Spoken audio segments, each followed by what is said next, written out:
Let's see, Sorgan. Looks like there's no starport, no industrial centers, no population density. Real backwater scuggle, which means it's perfect for us. You ready to lay low and stretch your legs for a couple of months, you little womp rat?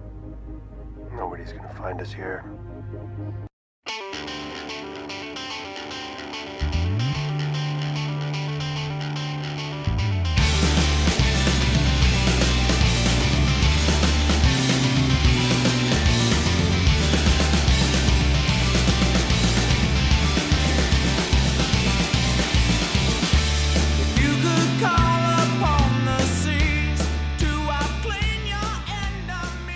Greetings, my fellow Mighty Mandos, Mevar Tegar. Welcome to another exciting action-packed episode of Mando Vision. Our guy Tom, thank you so much for checking out the small independent Star Wars podcast. We are still doing the show within a show format here on Mando Vision, which means we're diving back into my old initial reviews of Season 1 of The Mandalorian. This week we are reviewing Chapter 4, Sanctuary. This one's directed by Bryce Dallas Howard for a little bit of a new flavor in the Mandalorian directorial recipes. We get a little bit more into the specifics of the show once we plug in that old review. But please follow us on social media. We are at MandoVision we are at Mando_Vision on Twitter and Instagram. Listen, this was a strange one for me to dive back into because I'll be perfectly honest with you. This review that I conducted back in November, I got the feeling when I listened back to it that I was a little bit rushed. I was in a bit of a hurry to kind of get caught up on some TV watching. You know, there was, at the time I was doing these reviews on the Tomcast Popcast, it was Thanksgiving, which is a busy weekend for all of us. But I was in the midst of doing reviews for The Mandalorian and HBO's The Watchmen series. And I think I was on, but I was also doing San Diego State University schoolwork as well. So I think I was a little overwhelmed. I think that kind of comes through in some of the opinions that I share with you about this episode. You'll hear it. I do really like this episode. But there are certain points where I'm rather impatient with getting more information and getting more details about the Mandalorian and the culture of the Mandalorians and things of that nature. And again, you'll hear that all in the review. But listening back to it now, with the advantage of seeing where the series ends and kind of knowing more of what Dave Filoni and Jon Favreau had kind of arced out for that first season, I think it's, I think I'm wrong. I think I'm wrong to sort of kind of be demanding of answers and information in the fourth episode of an 8-episode show. Clearly there's an arc there for that first season. We all know it, but we also know kind of how this first season is structured, and the focus of this first season is very, very small, and it's done that way for a reason. You know, this first season was designed to bring in non-traditional Star Wars fans and Star Wars fans who aren't the kind like me that are inundated with far too much useless Star Wars trivia rattling around in our brain. And I think that's done correctly and appropriately by Dave Filoni and Jon Favreau, because this show does have the attention of the less than hardcore Star Wars fans and an entire wave of Star Wars fans who are probably weren't Star Wars fans beforehand. You know, maybe Baby Yoda gets them in the door. But this smaller version of Star Wars, I think, is what kind of helps keep them there, because they are intrigued by the mysteries. They are coming back for more, for the little tidbits, little nuggets that are sort of fished out about our hero, the Mandalorian, and his people and their plight and their situation, and even in regards to their culture and more about the specifics of their way of life. So me being impatient was, I think, just a mistake and sort of a circumstance of what I was going through in my life at the time, which is unfair to put on The Mandalorian. Extremely unfair on my part to put out on The Mandalorian. And I think you're going to notice the same thing when we do the next chapter, chapter 5, when they go back to Tatooine. I think I'm very much in that same mindset where I'm just like, what is happening? Why can't blah, blah, blah, blah, blah. And I'm going to correct myself and say that I'm wrong. Some of the insights, or some of the insights, that's a strong word, but some of the thoughts and opinions that I have about this episode, I do still stand behind. I wasn't 100% keen on, you guys remember this episode. This is the episode where they go to Sorghum? Sorghum? I've already forgotten the name. But they go to the episode, they're hiding out, and, the Mandalorian's sort of looking for a chance to ditch Baby Yoda. I can sort of understand why that frustrated me to a certain extent, because I'm used to my heroes being a bit more decisive. Like, oh, we just rescued this baby from the Empire, now we're on the run together, and that's that. I think it adds a little bit more of a layer to Din Djarin, that he is still, he thinks that maybe this is enough, that maybe this is, rescuing the child and escaping the planet and finding a backwater planet that might be safe enough for Baby Yoda is sort of the right thing to do, because his lifestyle is not suited to raising a child, a youngling, a foundling, whatever you want to call him, or just Baby Yoda.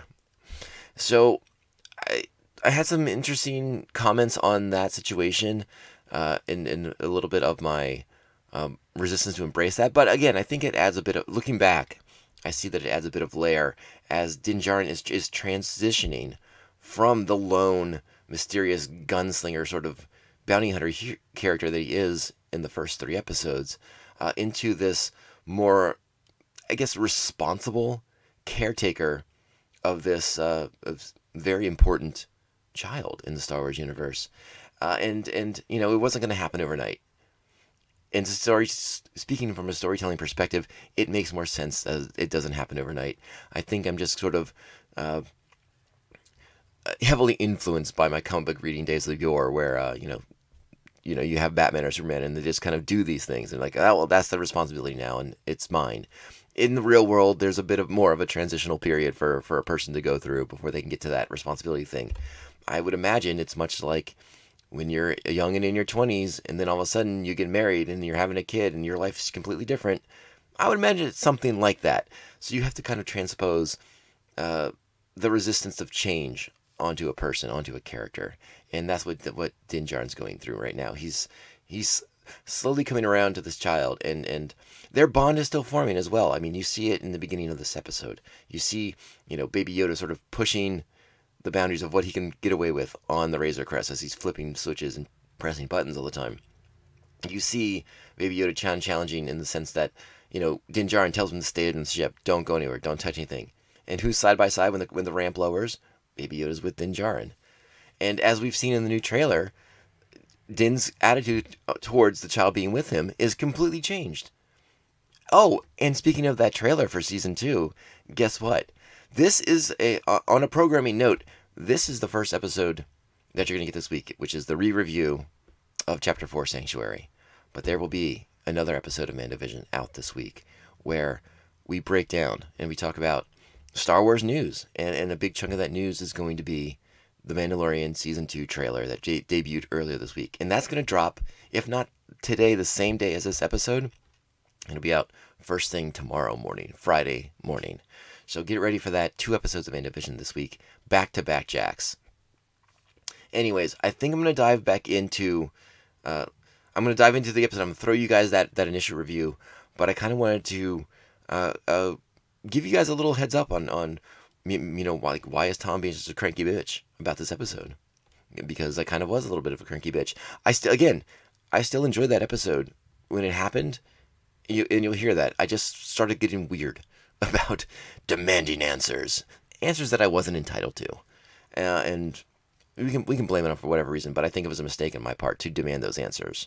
So I'll check back in with you guys at the end of the review, and we'll talk a little bit more about some of the cool stuff that was in this episode of Sanctuary, because there is some cool stuff and some fun stuff in this one. Remember, this one's a very much of a kind of sticking with that Kurosawa influence. This is very much the Seven Samurai or the Magnificent Seven, if you want to go with the Americanized version of the story.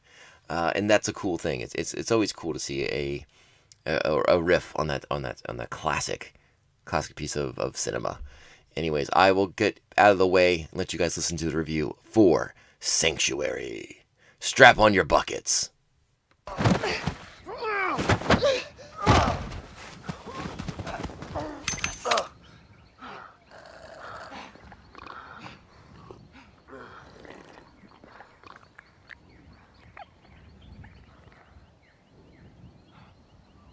You want some soup? Oh, hello, Popheads, and welcome to issue 57 of 3BZ Presents, the Tomcast Popcast, also known simply as Popcast. I'm your loving host. My name, it's Tom. Please follow the show on social media at Tomcast_Popcast on Twitter and at the Tomcast_Popcast on Instagram. Feel free to email the show at tomcastpopcast@gmail.com. And finally, you can join Pophead Nation at patreon.com/Tomcast Popcast, where you can join the Pophead Nation for as little as $1 a month. Or you can join the Tier 1 level by donating $5 a month and get exclusive Patreon-only episodes. Coming this month for our Tier 1 members, Star Wars The Force Awakens. You're going to get an awesome essay and a commentary track. This episode is coming very, very soon. Thank you to our current Patreons, the Aspen Hill Chody and the Squid Master General, Brian Broussard. All right, guys, we're a little behind on shows due to the long holiday weekend, and that is not cool on my part, but there was nothing to be done about it. I answer to a higher authority. Her name is Janine. So in order to help kind of expedite the process of getting the shows out, no fun audio clips included today from the show, but that's okay. I think if you watch the episode, there weren't any great pearls of wisdom or important nuggets of juiciness. So I think I don't feel too bad about having to skip out on them today, but it's going to save me some time in the editing process because I have a ton of shows to do. I'm two episodes behind on The Watchmen, so I got to get those cranked out for everybody soon as well. All right, so I hope everyone had I hope everyone had a happy and safe Thanksgiving. But we're here to talk about what happened the day after Thanksgiving, and that was Chapter 4 of The Mandalorian. Bum, bum, bum. Chapter 4, Sanctuary, directed by Bryce Dallas Howard, the daughter of Ron Howard, director of Solo, for anyone paying attention for Star Wars. Written by, once again, Jon Favreau. It's important to mention that I liked a lot of aspects of this latest chapter. However, it's time to start asking some important questions. And, these may be questions that have been kind of poking, at least for me, these are questions that have been kind of poking in the back of my brain for the last few weeks. But now they're starting to become more prevalent. Like we need to start getting a few answers here to a couple things. And one of the biggest questions right now, at least after this episode, is our Mandalorian hero thick in the bucket? That's a helmet joke, folks.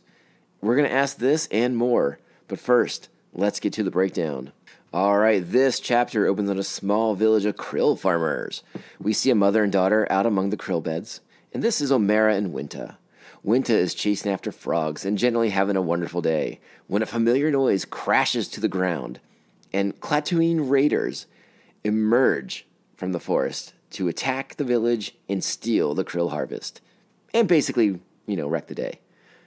During the attack, Omera and Winta hide in the krill bed under a basket until the Klaatuine... Jesus, I'm going to say this wrong all the time. It's Klaatuinians, and I already said it wrong once. Klaatuinian raiders return to the woods. All right, let's ask a question first. Who the heck are the Klaatuinians?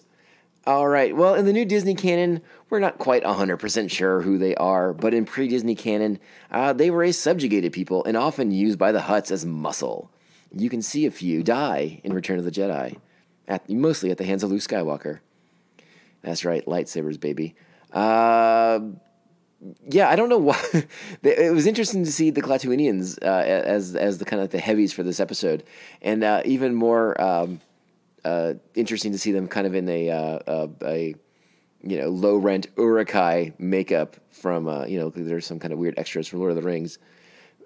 So that was interesting, but you know, much like a lot of The Mandalorian, we're evoking kind of a lot of familiarity from the original Star Wars trilogy, episodes 4, 5, and 6. It seems fairly obvious from the setup of this episode, of this chapter, that the story is going to end up being an homage to The Seven Samurai, which is another Kurosawa film, and that kind of sort of fits into what we've already sussed out about this show in particular. That's kind of paying homage to a lot of the films that helped inspire Star Wars. We mentioned A Hidden Fortress, the original Kurosawa film that inspired Lucas's original Star Wars story. It makes a certain amount of sense that The Seven Samurai, which was remade in America as The Magnificent Seven, would kind of fit right into this kind of Western motif that they're going for with The Mandalorian, kind of like the lone gunfighter, but maybe not so alone for this episode at least. So, again, kind of cool to see that little nod to the hat, little or nod of the helmet in the Mandalorian's case. And it fits right in with our roaming hero, and of course, the ever adorable Baby Yoda. All right, so after that battle in the village, we get the credit. We get the opening scroll, The Mandalorian. All right, and then we join our story again as exiting hyperspace, and our heroes enter the picture.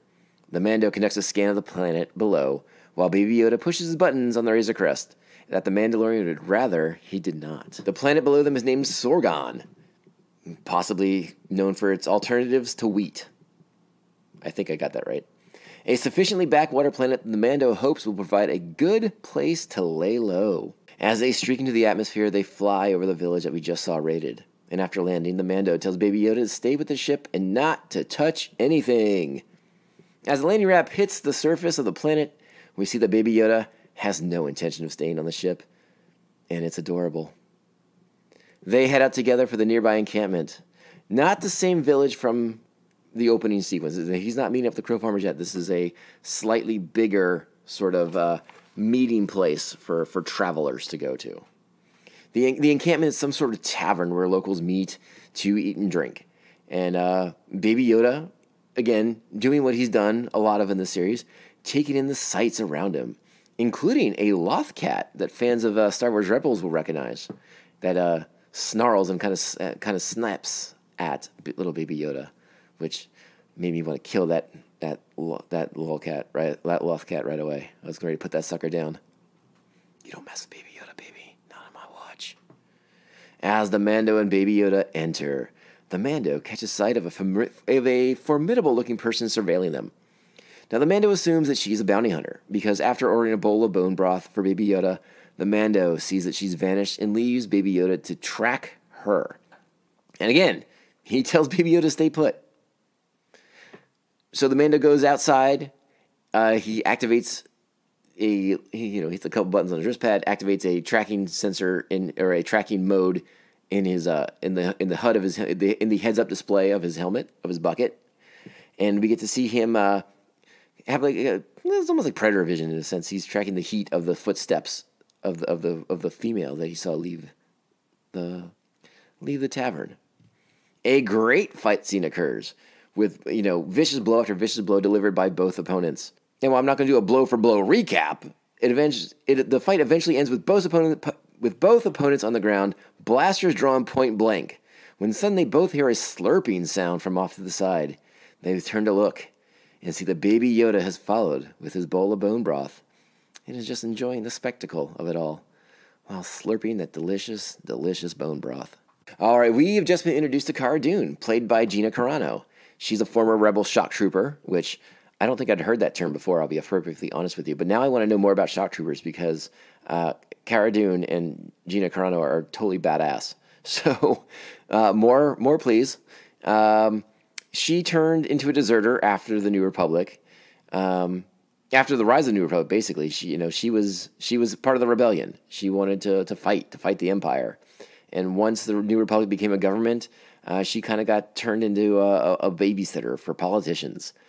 She assumed the Mando was there for her, and she tells the Mando that it's time for him to move on because she was hiding on this planet first. At this point, our Star Wars story fully embraces the Kurosawa homage.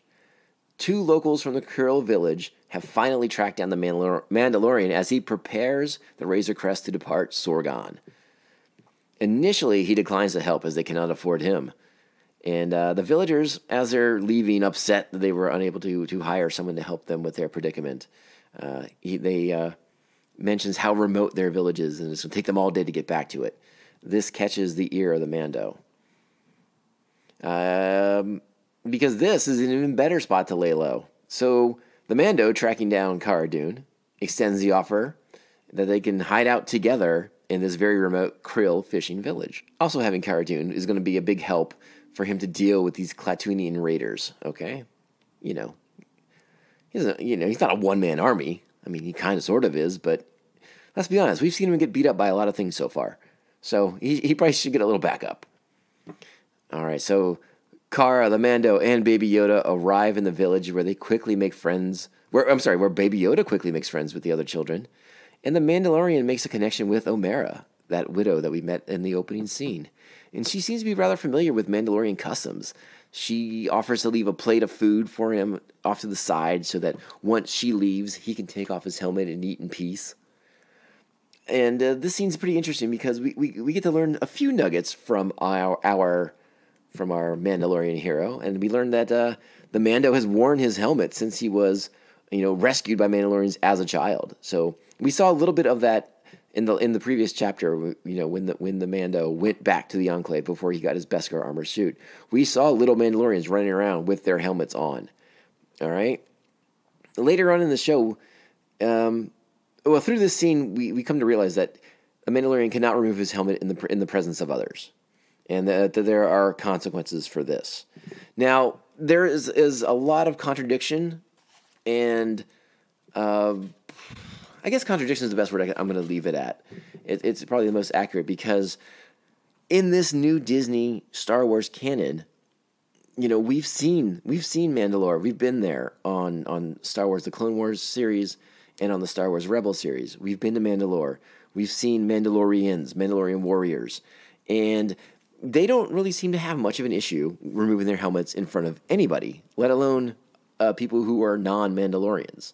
So we're starting to butt up against some of that history, because we have been told since day one, once Disney bought Lucasfilm and said they were wiping out all the books and comics and stuff from before the acquisition, that the first bits of new canon that are in stone is Star Wars The Clone Wars and the animated series Star Wars Rebels.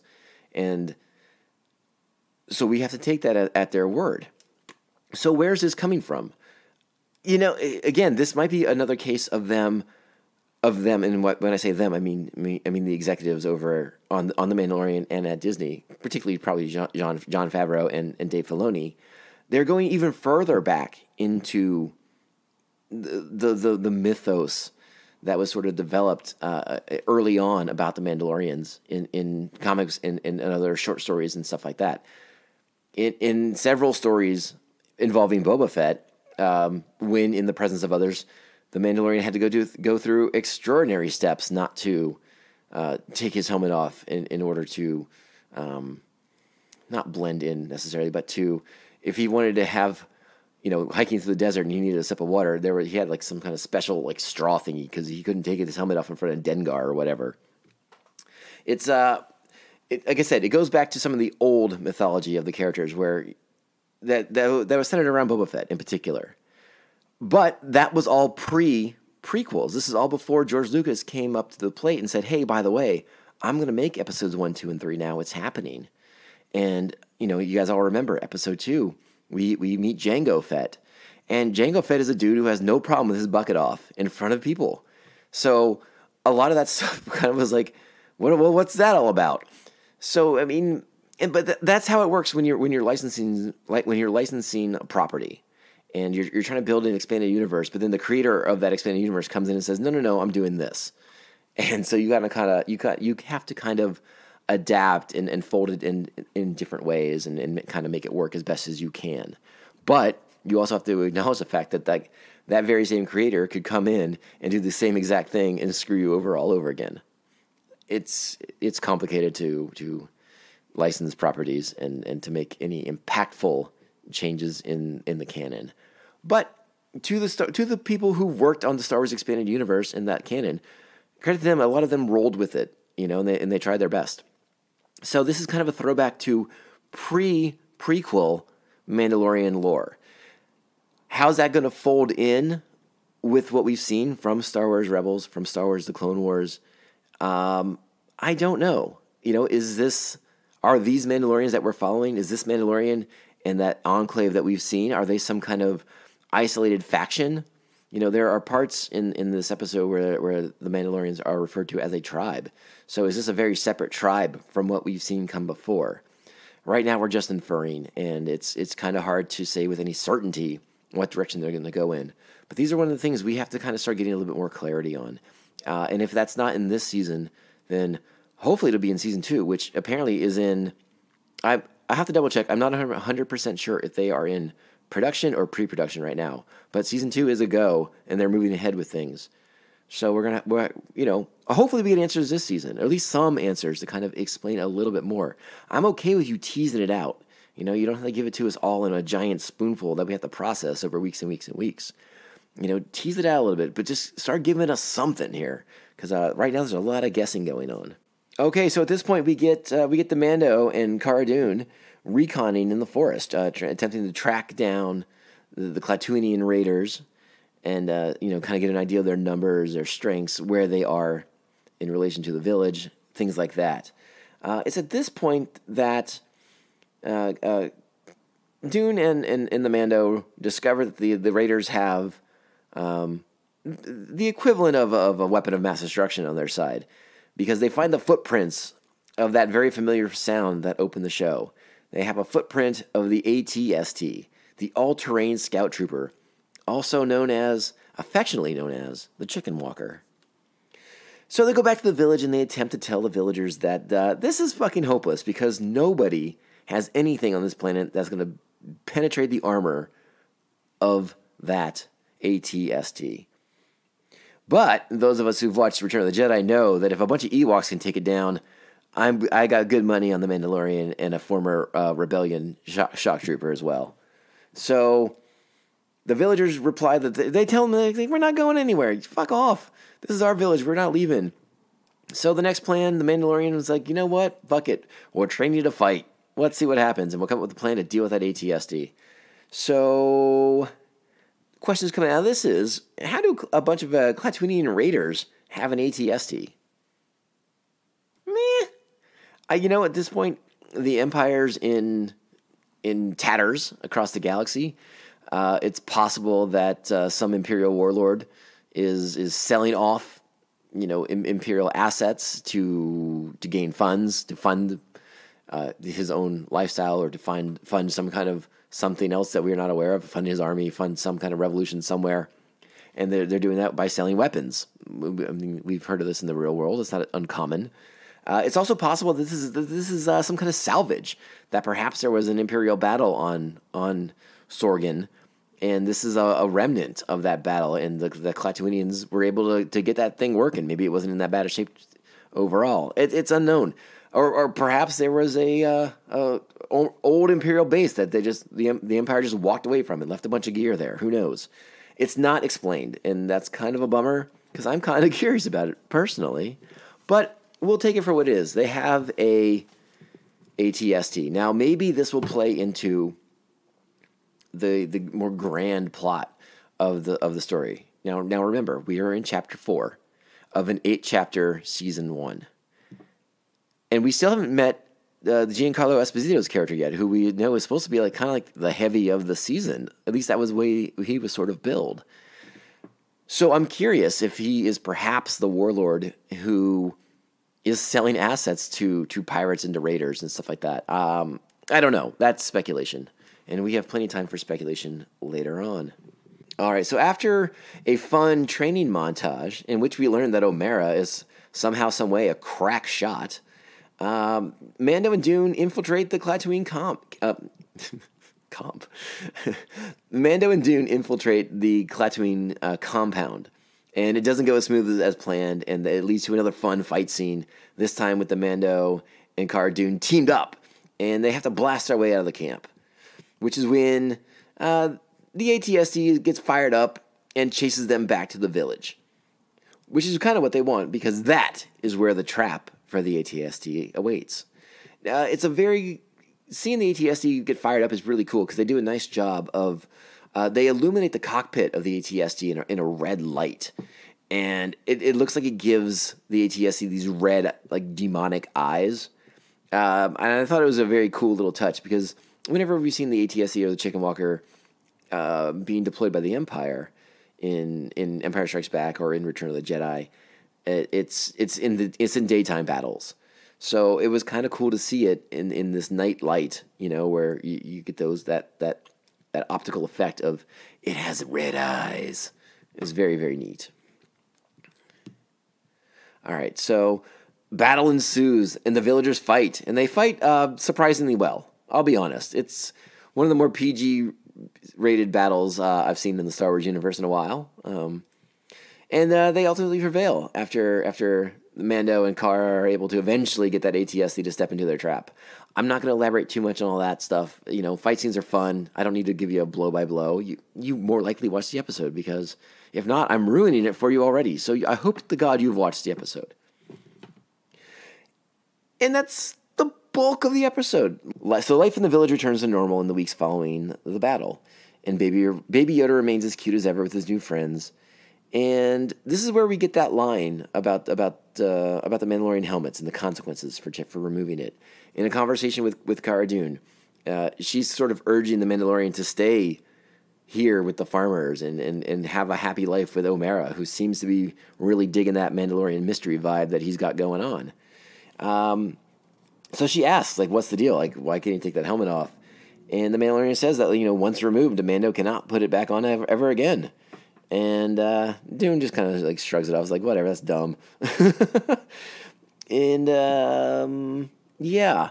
So I suppose we're supposed to get the impression here that the Mando's actually considering like hanging it all up and staying here, but he has other plans. And he tells Cara after that conversation that his plan is to leave Baby Yoda. And as he's announcing his plan, we cut to the forest, and we see that familiar tracking fob once again. And a new bounty hunter possibly looks like another Kubaz, by the way, the long-snouted ones who we have seen in A New Hope, and then we saw in the first episode of The Mandalorian. This bounty hunter has tracked them down. Now, as the Mandalorian is sort of saying his goodbyes to O'Mara and letting her know his plan to leave Baby Yoda with them, obviously he's very distracted by this, I guess, this sort of like heartfelt moment where O'Mara is trying to convince him to stay, and she's attempting to slowly remove his helmet, and it looks like maybe he'll let her for a fraction of a second before he's like, nah, not gonna happen, lady. That's not my vibe.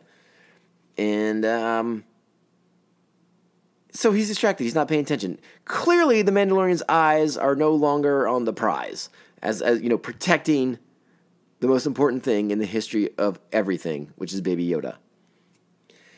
So we cut back to that bounty hunter. This guy's he's got a sniper rifle blastery thing, trained at first on the Mandalorian. But what are the odds that's gonna make it through that Beskar helmet of his? Not so good. Then, in the most horrible thing we've seen on the show, the sniper scope is placed directly on Baby Yoda, and my heart goes into a vice grip. This cannot be. This cannot be. The sound of a blast is fired, and it's heard all the way in the village, but no blaster bolt emerges from the woods. Cara Dune has shot the bounty hunter in the back and saved Disney from millions of people setting fire to the world if something bad were to happen to Baby Yoda. Now, the arrival of the bounty hunter quickly removes the Mando's head from his ass, and he decides that, hey, you know what? Maybe this ain't such a fucking good idea after all. Maybe it's time for us both to split. You go back to your krill, because the bounty hunters know we're here, which is the first smart thing he's done in a while. Okay, maybe not in a while, but you know what I mean? Come on, man. You can't leave Baby Yoda. What are you thinking? What are you thinking, sir? I question you now. So our heroes, they say goodbye to the villagers. Baby Yoda has a tearful... Baby Yoda doesn't cry, but the children are sad to see Baby Yoda go. And the Mando leaves with his eyes forward as Baby Yoda looks back on the village as they pull away on their hover cart. And Baby Yoda, adorable as ever. If you're not in love with Baby Yoda, I don't know what you're even doing here. Why are you listening to this show? This show is pro Baby Yoda all the way. And that's it. That's the end of Chapter 4. So now it's time for those questions we need to be asking. And this is a question we sort of talked about it a little bit last week, but we have to pick it up again because it would be nice if the tracking fobs were explained a little bit better. How do these things work? Are they picking up some kind of tracking device? Is Baby Yoda got a tracker in him? Because if that's the case, maybe the Mandalorian should figure out how to get that the fuck out of him, because that might help save them from some potential problems down the road. Or is it something else, or is it something else, something a little bit more elaborate, more Star Warsian, I suppose? Is the trackers, are they keyed to Baby Yoda's DNA or his genetic sequence or something like that? Because there has to be a reason why they're able to find him relatively easily. And, what are the limitations of the tracking devices? Because, obviously, if you're leaving that planet, let's assume this bounty hunter came from the same planet that Boba Fett fled from with Baby Yoda. Now, based off the Mandalorian's point of entry into hyperspace, you probably can calculate probable destinations. But we don't know if that's where this guy's from. We don't know if that's what he's done. So I wish they would kind of explain at least a little bit better how the tracking fobs work, what they're keyed to, what their range is. Do you have to be in the general vicinity of the planet for that thing to start pinging? Can you just hop around and it's just gonna, start feeding you information?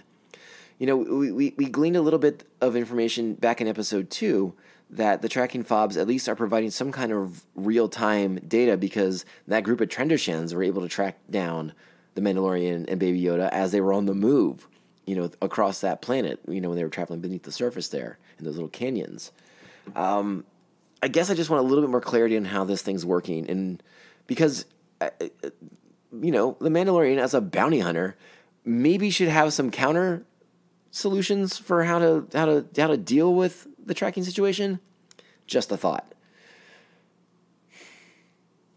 Which leads to another question about the Mandalorian's smartness. Because why would the Mandalorian assume that Baby Yoda could possibly be safe anywhere? Especially if these fobs are as helpful as they seem to be. The notion that he seems to believe that Baby Yoda would be safe on Sorgan as a member of this krill farming, tribe of village, I suppose, not tribe, villagers.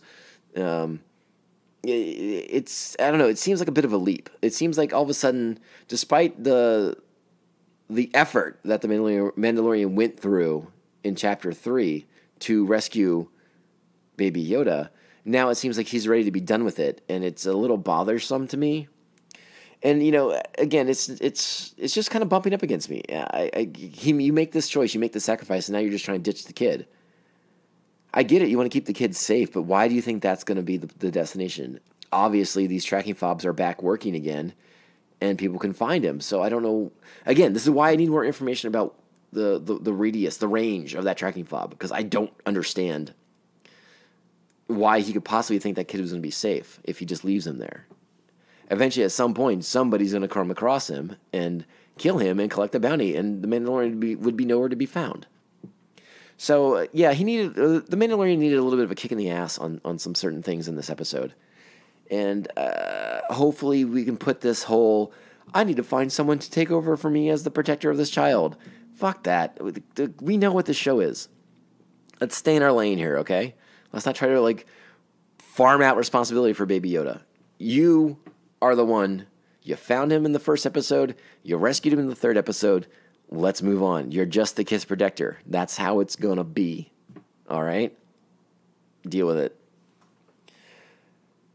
And now I think we have to ask the most important question. Are we going to have to watch Baby Yoda die or get killed or something else equally horrific. I hate contemplating this. It makes me so upset. I'm sorry, I can't help it. But you also have to ask yourself some questions about the Star Wars timeline at this point. We're 5 years post Return of the Jedi. The Force Awakens is 27 years after these events. You would think that a Force-powerful being who looks a heck of a lot like Yoda might be interested in the comings and goings of the Resistance and the First Order and these sort of things going on in the galaxy. So, yes, I get it. This show was made well after The Force Awakens. But, I mean, what is Baby Yoda going to swoop in Rise of Skywalker and save everybody? So we have to ask ourselves, maybe that's because there is no Baby Yoda to save everybody. And that's so unsettling. It's very unsettling to me. Obviously we have this, the last movie was The Last Jedi. Now we have The Rise of Skywalker. Baby Yoda does not seem to factor into these events whatsoever. Now, is that just because perhaps Baby Yoda's out in hiding somewhere, laying low with the Mandalorian, living a happy life? By this point he's probably in the equivalent, again, tracking Yoda ages is difficult at best, but he'd be a young preteen Yoda at this point. Maybe he's getting a taste for pizza and video arcades, or is that just my childhood? Sorry, just transposing on that.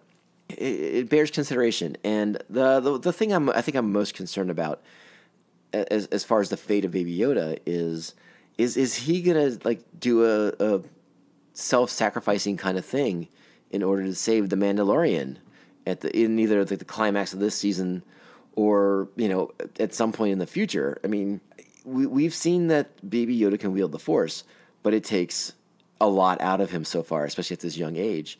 Just picking up that mud horn exhausted him.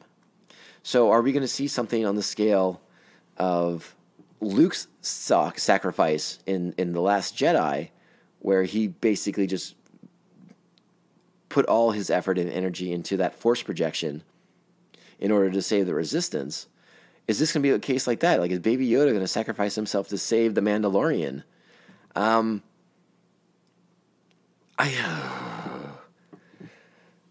don't know how I would do with that. I honestly don't. That would, I love a good noble sacrifice, but of a child doing it would be particularly heart-wrenching. But I'm starting to be concerned that that's what they're going for here. They want to pull our heartstrings. They want to crush us, and make us cry. and I won't be able to handle it. I really, really won't. It's going to it will be a dark day on this podcast if Baby Yoda ever dies.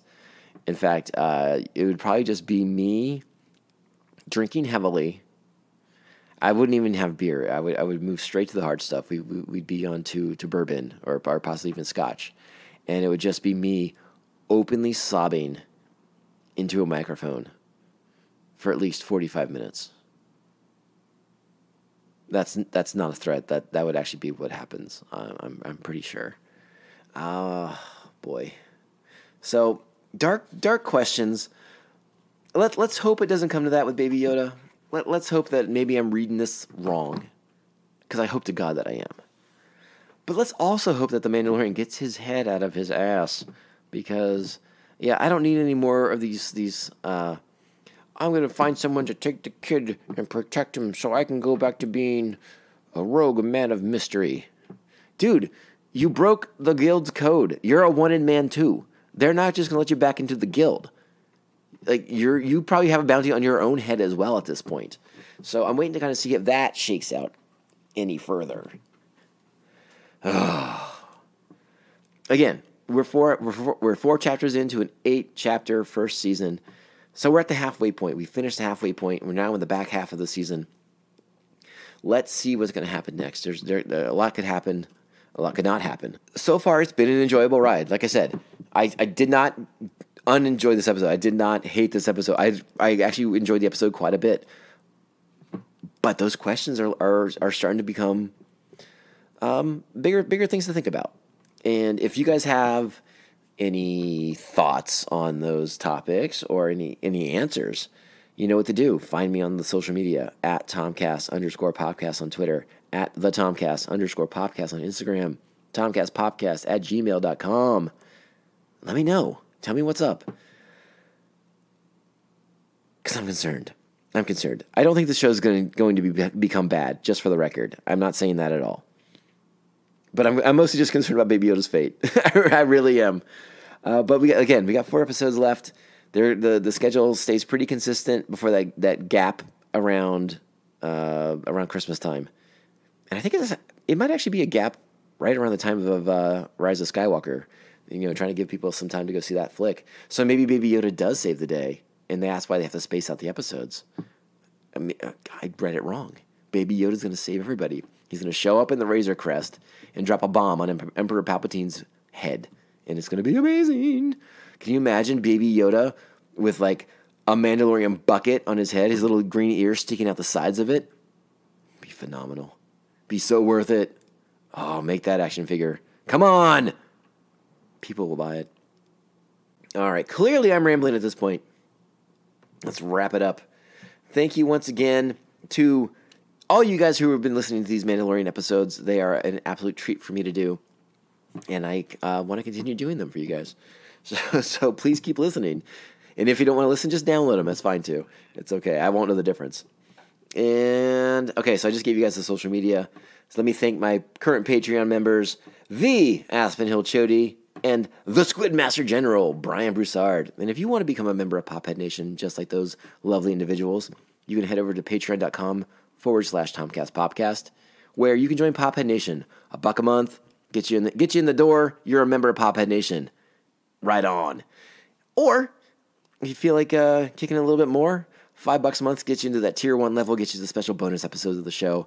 And as I mentioned before, this month you're going to be getting The Force Awakens. And this will come with a essay and a commentary track for the film. And I'm going to have that out before Rise of Skywalker hits theaters, so we'll be able to start kind of discussing the J.J. Abrams take on the Star Wars universe. And I think it's going to be a lot of fun. So head on over, sign up now, patreon.com/TomcastPopcast. All right, guys. Again, thanks so much for listening. We got a ton of episodes to get through in the next week or two. I got to get caught up on Watchmen, but the Mandalorian episodes are going to keep coming as well. Thank you guys so much for listening. Ciao, babes. Bad news. Can't live here anymore. What? Why? Nice bedside manner. You think you can do better? Can't do much worse. Hey, so there you have it. That's the review. That was the initial review I did back in November when Chapter 4 of Season 1 of The Mandalorian first debuted on Disney+. Again, some of it I do stand behind, but I definitely had on a very large pair of cranky pants about some of the story things that I felt were moving too slowly and weren't paced to my personal liking. And again, that's on me. That's my problem. Whatever was going on with me at the time, I think affected that because, and again, perhaps it's because I'm granted the wisdom of having hindsight now that I see how the entire season plays out and the satisfying way in which Season 1 finishes playing out. That I've rewatched these episodes 1,000 times since stay-at-home orders and quarantine all started. So my appreciation for them has only grown since the first couple of times I watched them. That being said, I do sort of agree with some of the stuff I said. But again, for most of it, there's a fair amount of cranky pants on my part. And that's not cool because, again, you have to look at it from a storytelling perspective, which I think is one of the best things about this show, is the storytelling perspective of it is incredibly strong. You know, the first 3 chapters were introduced to the Mandalorian as a lone bounty hunter on the wastelands of the Outer Rim, you know, in the Star Wars galaxy. I don't know if you like the voice or not, but that's who we're introduced to. That's who that character is at the beginning of the series. And we have to see him evolve and grow and change. It doesn't just happen, like I said earlier, it doesn't just happen overnight. And maybe I'm just a little, perhaps my mentality at the time was a little sauced in the world of comic books or something like that, where, where responsibility is just assumed and that's what's taken care of. That's not how this works. This is very much a Star Wars show that exists in the gray between the black and white of the rebellion and the Empire. This is the show about the rest of the Star Wars galaxy that's not involved directly in that conflict or in the aftermath of that conflict. Well, I guess you could say these characters are involved in the aftermath, but we'll get there. But you know what I'm saying, right? This is about the smaller characters, the not preordained by the fate of the Jedi, preordained by the fate of the Force, that kind of stuff. This is the ground level version of Star Wars that resonated with me so heavily in Star Wars Rogue One. I liked seeing this perspective, this more like down in the dirt kind of storytelling for the Star Wars galaxy, for the Star Wars universe in a lot of ways, and that's what we're getting here. So we're getting Din, that first arc, as the outlaw. Not the outlaw. He's not an outlaw, but you know what I mean. He is the lone gunslinger on the frontier. And now he has to sort of change because he took the responsibility to free the child from the Imperials, but he has to transition into its actual guardian. He's not quite sure he wants to be the guardian of the child just yet. He's not quite sure how to do that just yet. So it sort of makes a fair amount of sense that, yeah, okay, Sorghum is this type of planet where maybe the Baby Yoda could potentially hide out and live a long, prosperous life and not be found by the Imperials. But Din learns a hard lesson in this episode, which is the Empire wants Baby Yoda, and they will continue to hunt him to the ends of the galaxy. And I think that's what Din has to finally begins to realize with the bounty hunter that Cara Dune so wonderfully executes after he dares to put those crosshairs on Baby Yoda's precious, precious body. Also, I don't think I talked about strongly enough in my initial review the introduction of Cara Dune. She's a fantastic character. I really, really liked her, and I thought what Gina Carano brought to the character was fantastic as well. I'm really looking forward to seeing what they continue to do with her in season 2. And as we've seen from some of the images released on Entertainment Weekly and in the new trailer here, she's hanging out with Grief Karga, our boy Carl Weathers. So that's pretty exciting too. That's some good stuff. Can't wait to see what they do with that character. Again, a lot of fun. I love this this kind of rebel shock trooper, shock commando, a really cool thing that we hadn't seen in the films. But I love the idea of it so very, very much. And like I said, Gina Carano brings a real badass edge to that character that I thought was awesome to see. I guess the only other thing I want to say is I do sort of still stick to my guns on. I sort of think Din, the Mandalorian, should have, as one of the top tier bounty hunters in his profession, I would sort of think he would know how to counter the tracking fobs and things like that. Like, if you're gonna leave Baby Yoda there, shouldn't you make sure that like nobody who happens to have a fob can show up and find Baby Yoda, or track him across countless parsecs of space, since they never really bothered to give us that information on how the tracking fobs work. What they're keyed to, what they're sequenced to. Can they track through space, or do you have to be on the planet? There was I questioned a lot of the information that we weren't getting as far as how those things worked. And again, you don't have to go into a lot of detail because you're trying to keep the scope of this story small, and you don't want to bog down your audience, your new audience members in particular, your non-Star Wars audience members, with a lot of kind of like minutia. I do sort of think still that as a bounty hunter, Din should know how to counter these things. If he's gonna drop Baby Yoda off on Sorghum and leave him there for the rest of his life, he should know that, hey, you don't have to worry about anybody showing up the tracking fob now because you're never gonna register on it because we did this, and this, or we took whatever trackers out of you away, or whatever. I think there should have been more. I still think there should have been a little bit more discussion on that. But again, the key thing happens at the end is Din realizes he can't just leave the child someplace. or at least he starts to begin to realize that just leaving Baby Yoda behind is not an option. And it's an important lesson on his journey to becoming the guardian and the protector, the full-time guardian protector of the child, which is where we get to in the closing chapters, where he sort of fully embraces his destiny. To again, I talk about destiny for a ground level character, but the sort of the journey that he has to go on in season 2, that he begins in season 2 with the baby, with the child, and we'll talk a little bit more about that. Remember, second episode of Mandovision coming very, very soon this week, if not later today, early first thing tomorrow morning, where I and a guest will be getting into a lot of the Star Wars news that's been coming along, specifically the Mandalorian Season 2 trailer. But I think we're also going to take some time and talk about some of the things that have been coming out from John Boyega and Daisy Ridley about their experiences being in the sequel trilogy. We probably, for my safety, shouldn't dive too deeply into thoughts and opinions on what went wrong or what went right in the sequel trilogy. But some of the things that Boyega has been saying particularly are interesting. And the stuff with Daisy Ridley's been pretty interesting too. So me and a guest today,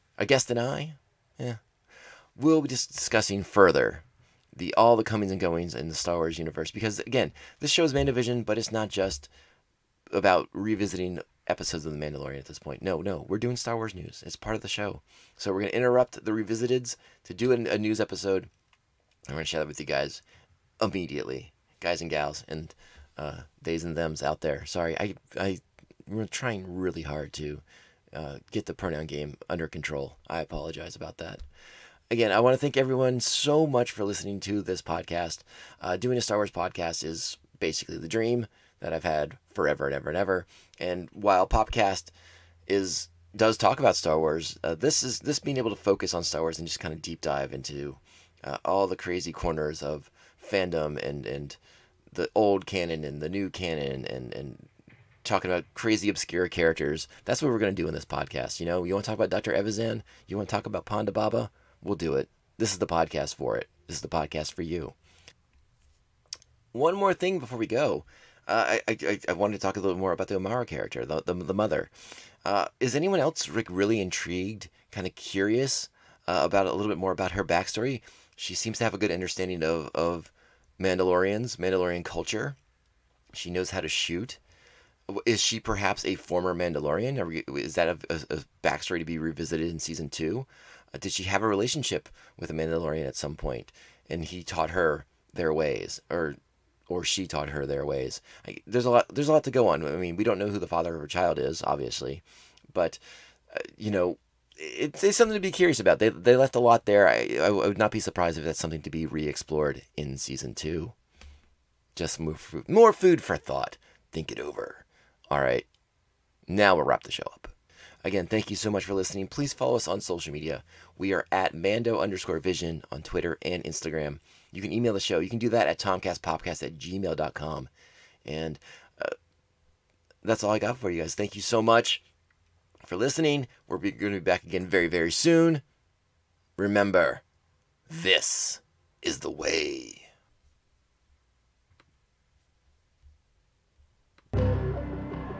You got two problems here. You got the bandits and you got the mech. We'll handle the ATST. You gotta protect us when they come out of the woods, and I don't have to tell you how dangerous they are. Cara Dune here was a veteran. She was a drop soldier for the rebellion. She's gonna lay out a plan for you, so listen carefully. Now, there's nothing on this planet that can damage the lakes on this thing. I guess there's no Ewoks on the planet.